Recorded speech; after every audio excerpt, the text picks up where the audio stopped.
That does it, Hanharr. I don't want to kill you, but I will if you don't get out of my way.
Representing a percentage of non-sanctioned trading here in both the YouTube system and Republic space.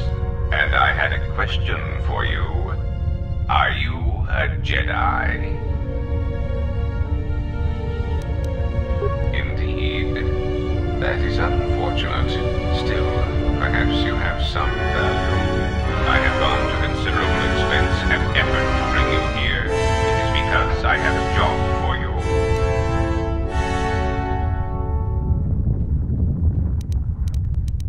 Assassins? No. Some of the bounty hunters on Nar Shaddaa, however, have chosen to interpret my commands in a manner not of my choosing. You are no value to me, dead. If you were a Jedi, they could not kill you anyway. If they could, then you were useless to me. There is something important to me I need protected. The Republic. It is broken. What happened on Paragus has set in motion events that I can no longer control. Not to be melodramatic, but I fear it has broken the galaxy irrevocably. This has occupied much of my attention, and there seems to be no predictable way to resolve the situation.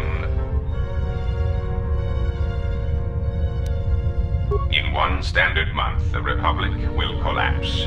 Not due to war or secession, but because it lacks the infrastructure to support itself. It is unknown to all but a few, but the Republic lost the Jedi Civil War. At the time of their defeat, the Republic was on the brink of collapse. Rather than remain and continue his campaign against the Republic, however, Revan chose to leave known space. A frustrating turn of events, as a rallying figurehead could have done much to restore order. There is something moving in the galaxy that lies beyond the ability of my instruments to detect or predict. I believe it to be a legacy of the Sith, but I have been unable to determine the source. Whatever this presence is, it is staging strikes at key figures throughout the Republic, and through some unknown means, it is causing the destruction of worlds. Qatar, a Miraluka world in the Mid-Rim, was one such place. I have reason to suspect there was a gathering of Jedi on that world when it was rendered lifeless. I cannot find any pattern in these attacks, and it is a source of frustration to me. There is some clue, however, that perhaps the Jedi are linked to these attacks, or that the targets are significant in some way I have yet to discover.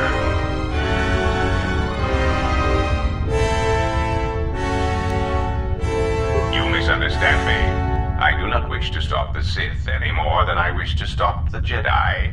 It is simply important to me that the infighting amongst these Jedi religious branches be resolved so the galaxy may be put back together. I do not care which one triumphs. I only want the universe to settle down for a while, catch its breath. All these constant crises are getting somewhat repetitive.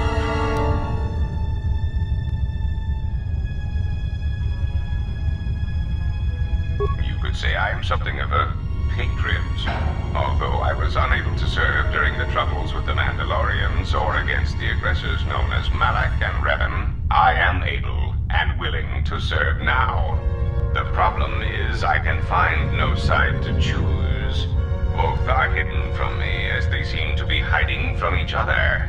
Irritating. It is like a Dejaric board where neither player can see the other, nor see all the pieces. It is not a fair game, an equitable game.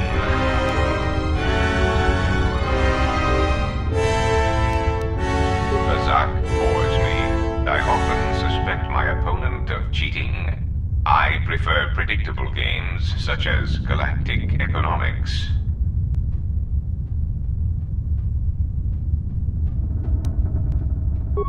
Then perhaps you care for yourself. The fact the Sith seek you is something that must occupy your thoughts as much as the Republic occupies mine. There is no margin for error when I say that these Sith seek to murder you and all Jedi everywhere. They have been quite efficient. And when they dispose of you, there will be nothing left to stop them, and the galaxy will fall under their influence.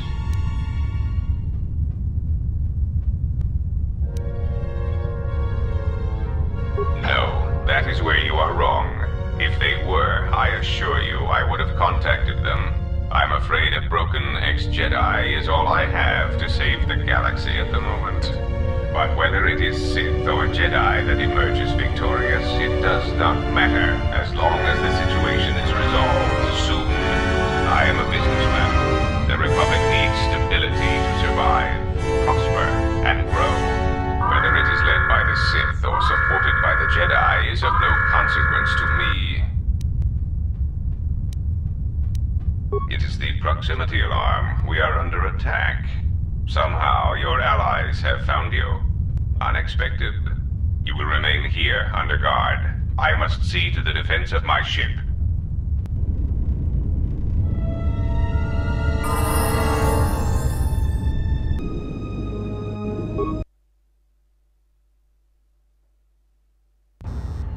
So you have returned from exile, though I do not know why. You were always difficult to read, when you were tied to the Force, and even more when it was lost to you. But I can sense the death of others upon your hands. I know how this will end. But I will answer your questions, if only for some measure of peace, in exchange, I wish only the answer to one. Why have you done this to the Jedi? Was it revenge or something more? But you are. Whatever this threat is, it leaves echoes in the Force, wounds that do not heal. It is something we had never felt before, until you stood before us in judgment, and we exiled you.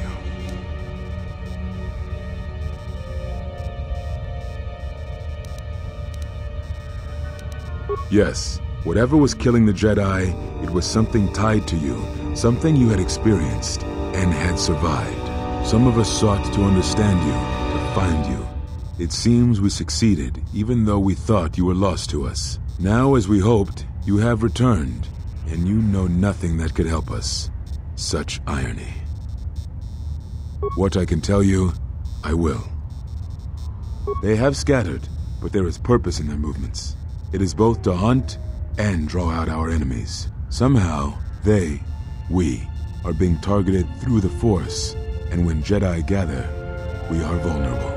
So we have chosen places where it is difficult to sense others through the Force, whether on planets dense with life or touched by war. In such places, we may conceal ourselves, gather information without presenting ourselves as targets. It was part of Kavar's plan.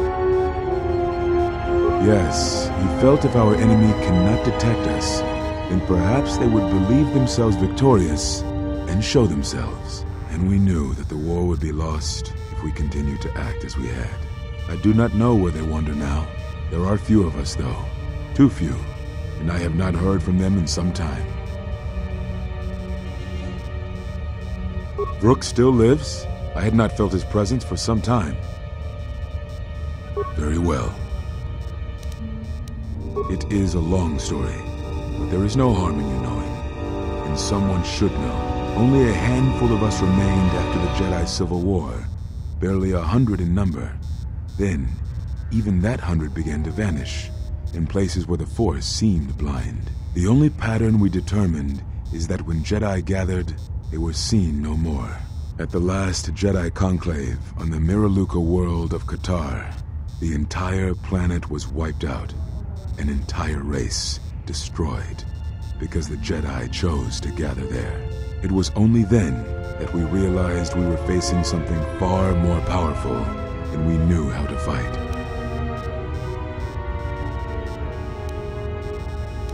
We could not allow the fact that when we gathered, we placed everything around us at risk. A Jedi's life is sacrifice, but we cannot allow our presence or actions to endanger others. And we cannot fight an enemy that will not reveal itself. But any Jedi, anyone who was strong in the Force, who attempted to track down such a threat, vanished without a trace. I know little about it. I know more of the absence it leaves behind than its face. Whatever this threat was, it was targeting us and everything around us. Yet it was somehow weak enough that it was afraid to confront us openly. If it believed us defeated, then perhaps it would finally show itself. It was a faint hope, but it was the best we had. It was Kavar's plan. He was always the greatest tactician among us, and had seen war more than the rest of us. We told you it was because you followed Revan to war, but you ask because you are not certain of that answer, nor were we. The day we cast you out, that is the moment I decided to leave the Order, because I do not believe we truly faced the reasons you were exiled, and if we do not examine such truths, then we are already lost. I think it was because we were afraid. It is a difficult thing to live one's life with the Force. To see a vision of what it would be like to be severed from it, it is more frightening than you know. Very well. I had thought perhaps that here upon the Smuggler's Moon, I might find some evidence of the threat we faced. The bounties on Jedi and their disappearance. I did not believe the two were connected, but there was a chance. And the strong currents of life here on Nar Shaddaa make perceiving a Force user difficult. I could use it to cloak my movements and watch without being discovered.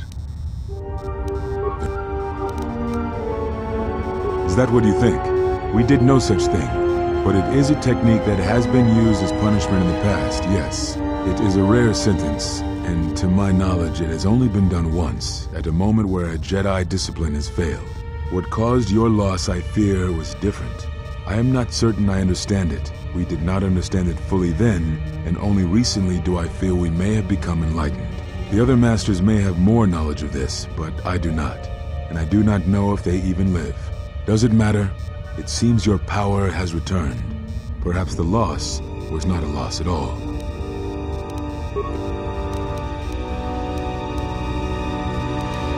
Ah, so the records of your trial were found. Good. Sometimes I think this galaxy would be a better place if there were less Jedi secrets. But I have no answer for you, as much as I would like to give one. We vowed never to speak of it. And although I would not keep promises to Jedi, I keep promises I make to others. And Kavar was a friend. If we were gathered as one, then the promise might be revoked. Until then, I can say nothing. Yes, such bonds are a connection that can be formed at moments of crisis, or in the slow understanding that grows between master and apprentice. It is most common between two beings who are sensitive to the Force. It allows the transmission of feelings, of influence. It was something you were gifted with, as I recall, before your fall. You formed such attachments easier than most, even to those who could feel the Force only faintly. Even Vrook could not ignore it, which is saying something. That is most unusual and unnatural. I have never heard of a bond of such strength. There were a few within the Order who knew more than I did of such bonds, but their students were few, lost in the Mandalorian Wars. It was rumored that Revan studied such bonding deeply, both through the Jedi histories and with certain teachers, before he left the Order and went to war. I do not know. A bond between two living beings is not something easily broken. It is not a choice. It is like breaking a feeling, like turning away from the Force. One of you would have to die, but even then, the bond wouldn't go away. It would simply be empty, a wound.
That is the only victory this day.